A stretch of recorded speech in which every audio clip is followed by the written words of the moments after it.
কাজ করতাম। আমি যদি আগে জানতাম ও এতটা ভালো, তাহলে আমি এরকম ভাবে ওকে বলতাম না।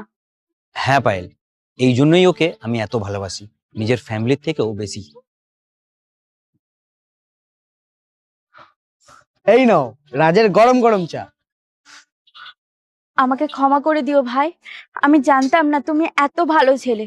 পবিত্র আমাকে সব বলেছে, তুমি ওর কোন সময় ওকে হেল্প করেছিলে, যে সময় ওর ফ্যামিলি অবধি ওকে হেল্প করতে না করে দিয়েছিল। আমাকে ক্ষমা করে দিও ভাই, আমি তোমাকে অনেক ছোট বড় কথা বলেছি, আমাকে ক্ষমা করে দিও। আরে না না, তুমি আমার দাদার বউ, মানে আমার বৌদি। আর তাছাড়াও তুমি আমায় না চিনে অনেক কিছু বলে ফেলেছো, তাতে কোনো চাপ নেই, তুমি চা খেয়ে যাও। আর হ্যাঁ রাজ, তোর সমস্যার কথা আমি এতদিন জানতাম না। তুই এত কষ্ট করে আছিস, এবার থেকে তুই আমার সাথে থাকবি। আমি তোকে এখানে কাজ করতে দেব না, তুই আমার সাথে চল। আরে না না দাদা, কোনো দরকার নেই। আর তাছাড়া আমার জন্য কেউ কিছু করুক আমি চাই না।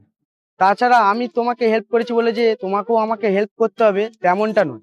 তাছাড়া আমাকে কেউ দয়া করুক আমি সেটা চাই না, আমি এখানেই ভালো আছি।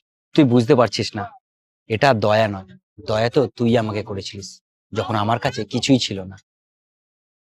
কিন্তু দাদা, রাজ, তুমি যদি আমাদের সাথে আমাদের বাড়িতে না যাও, তাহলে কিন্তু আমি ভাববো তুমি আমাকে এখনো ক্ষমা করোনি।